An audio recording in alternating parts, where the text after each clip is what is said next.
What is up, our National Wrestling Shooters members and viewers? This is Scott Kisagale, the only chairman of the National Wrestling Shooters. Today, I'm going to give you my recap. I'm going to give you my NXT. I'm going to give you my what WWE Raw Smackdown Live with NXT review. I didn't see NXT was the better show out of Raw and SmackDown Live, but yeah, because NXT's was but what was kind of boring. SmackDown was decent, and NXT was better. But okay, let's begin with your Raw review.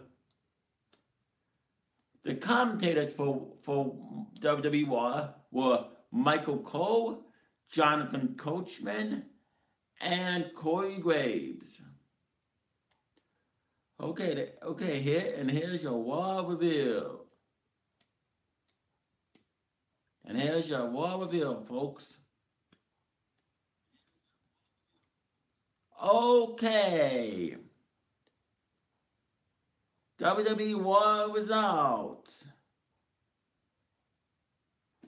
John Cena opened the show, cutting a promo, pretty much talking about what he usually talks about, and then the Miz interrupted it, and then the Miz interrupted him and put John Cena in his place, and Kurt Angle came out and made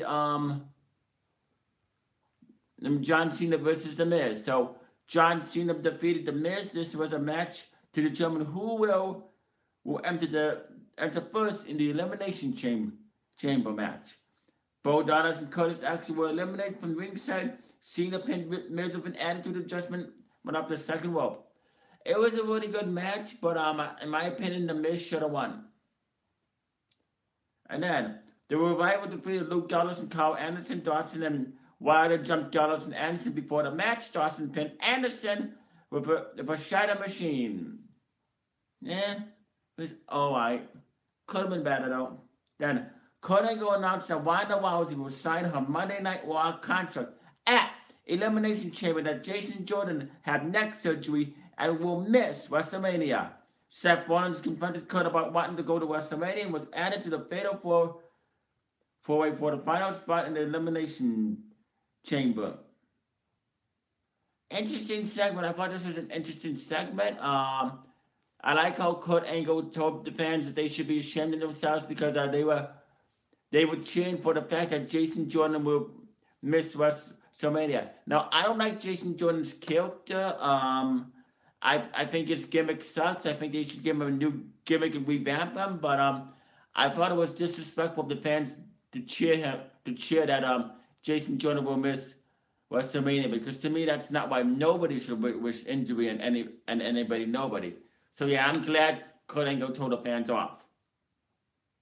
And then Bayley defeated Sasha Banks. Bayley pinned Banks with a belly to Bayley up the second top rope. After the match, Nia Jax attacked both women to prove that she can beat Asuka at Elimination Chamber. Really good match. I thought this was a really good back and forth match. I was hoping that Sasha Banks would turn heel during this match, and this was the perfect opportunity. This was the perfect opportunity, but they screwed it up. They screwed it up by having Nia Jax attack both Sasha Banks and Bayley. So hopefully one of them turns heel. I'd rather see Sasha Banks turn heel than Bayley though. No. And then Sonya Deville and Mandy Rose defeated Mickie James and Alexa. After the match, Absolution attacked James until Bliss made the save again. Yeah. This match wasn't anything special. Kind of boring. And then here was an awesome segment. Elias was interrupted by Braun Strowman, who played a song of his own and then attempted to murder Elias with a double bass. I thought this was a fun-loving segment. I really enjoyed this segment. I thought it was funny as hell. And then Roman Reigns defeated Sheamus. Reigns pinned Sheamus after countering a leap off the top rope with a spear. Not surprised Roman Reigns would win. Roman Reigns always wins. It's Monday Night Raw, so Roman Reigns always wins. Ivy was announced as a member of the WWE Hall of Fame class 2018. I want to say congratulations to Ivy. She deserves to be in the 2018 Hall of Fame. She busted her ass to get where she was in the WWE, former WWE Women's Champion. I mean, she's pretty much, she was really good as a face. She was really good as a heel back at the time, especially when she was in the White Ascension 2000 through 2001. She really fit that gimmick and she really played that role. Now she's a 2018 WWE Hall of Famer, and congratulations, Ivy, you deserve it. And then the main event was a fatal five-way for the final elimination chamber spot. Seth Rollins and Finn Balor somehow both won, defeating Bray Wyatt, Apollo Crews, and Matt Hardy. Wyatt was powerbombed up the ropes, so Balor and Rollins covered and hooked the leg. The referee counted free despite the showman up there for confusion. And then Kurt Angle announced on Twitter that it's now going to be a 7-man elimination chamber match at the elimination chamber. And I'm really looking forward to that match, even though that Roman Reigns is gonna win, is scheduled to win. I hope WWE pulls a swerve on us. But anyway, I would give this one a 5 out of 1. It was okay. It wasn't great. It was pretty much boring, and it could have been better. So honestly, I thought that one was kind of dull. Smackdown, however, was better, but not great. So let's begin with your Smackdown Live reveal. The commentators for that show were Tom Phillips, Corey Graves, and Byron Saxton. Here we go. Okay, SmackDown Live. Dolph Ziggler versus Baron Corbin never happened as both men were attacked by Kevin Owens and Sami Zayn. Shane McMahon declared that Ziggler and Corbin would face Zayn and Owens in a singles match, and if they won, they'd be added to the championship match at Fastlane. Faster than Shane McMahon ended up telling Daniel Bryan that if either Sami Zayn and or Kevin Owens interfere in one's match, then they will be out of the championship match at Fastlane. Okay, then Baron Corbin defeated Kevin Owens. Corbin pinned Owens with the end of days. Good match. I'm actually glad that Baron Corbin won. And then Charlotte defeated Sarah Logan. Flair won after hitting the natural selection. Next week, Flair, Becky Lynch, and Naomi will have a 6-woman tag match against the Wyatt Squad. Bobby Roode versus Randy Orton never happened. Orton answered Roode's open challenge, but was interrupted by Jinder Mahal. The Free argued with Mahal ultimately standing tall after hitting Callis on both men. This was a good segment, but yeah, this is a pretty interesting segment. I like this. And then the New Day defeated Chad Gable and Shelton Benjamin. New Day won the match at the midnight hour on Gable. Horrible segment. Meant it was the New Day were doing pancakes, some sort of stupid pancake segment, which I thought was stupid and lame as hell, and was not needed. And Chad Gable and Shelton Benjamin should have won. As good wrestlers as the New Day are, I'm sick and tired of the gimmick. Even though that they're over with the fans, the New Day, it's time the New Day split up, in my opinion, or be revamped. But yeah, it was a horrible segment with the pancakes. I did not care for it. And then Dolph Ziggler defeated Sami Zayn. Ziggler continued a hell of a kicker with a super kick to win the match. At Fastlane, it'll now be AJ Styles defending the WWE Championship against Owens, Zayn, Corbin, and Ziggler in a fatal 5-way. That's right, a fatal 5-way. Anyway, I'd give this SmackDown a 6 out of 8. It was just decent at best. It wasn't great or phenomenal. It was just a decent SmackDown. It could have been way better, but it was better than Raw. Now let's begin the real show. NXT. The commentators were Mauro Ranallo, Nigel McGuinness, and Percy Watson. Okay, and as Mauro Ranallo, Nigel McGuinness, and Percy Watson welcome us to center stage and right into our first title bout. Pete Dunne defeated Roderick Strong via pinfall following bitter end to retain this United Kingdom Championship. The fading out process has just begun and we're already going to commercial. When we come back, Dunne is working over Waddy's left arm. Strong turns the tide and on the outside, and when he avoids a stop on his fingers and drops the champ back first on the steel steps, that creates an opening for the Messiah and backbreaker, but after the field covers, don't earn a free count. Roderick Strong slows things down. Strong can't finish the superplex when Dunne works again his hand. Then he leaves and chops the wounded wing against the apron. The challenger quickly returns fire by dropping the Brit onto the toughest part of the ring and from a fireman's carry position. But after another break, striking exchange ends when Dunne goes from an armor to attempt working the hand again. That seems to Tweak is back again, which may be why some follow-up suplex and problems don't end it. A dropkick counter to an axe handle attempt from the top gets Waddy a 2 count and does another backbreaker with Nigel pointing out he can't take the cover because of his hand. Strong counters out of a triangle by lifting and slingshot the champion to the middle. Whoop. Then hits an Olympic slam. Land from that turnbuckle for two. Two high running knees can't end up. Strong counters the bitter end. And at the an X-Max.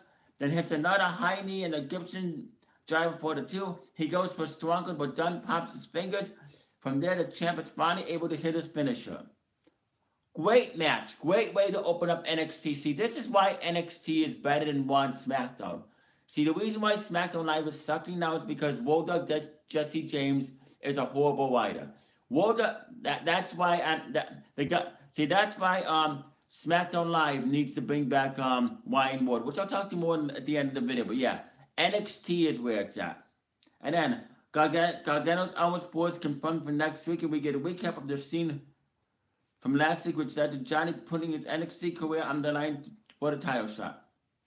Reporters catch up with Velvet Dream backstage. He has a match with No Way Jose next week. Jose can bring the fiesta. He'll bring the experience. That's it. No way.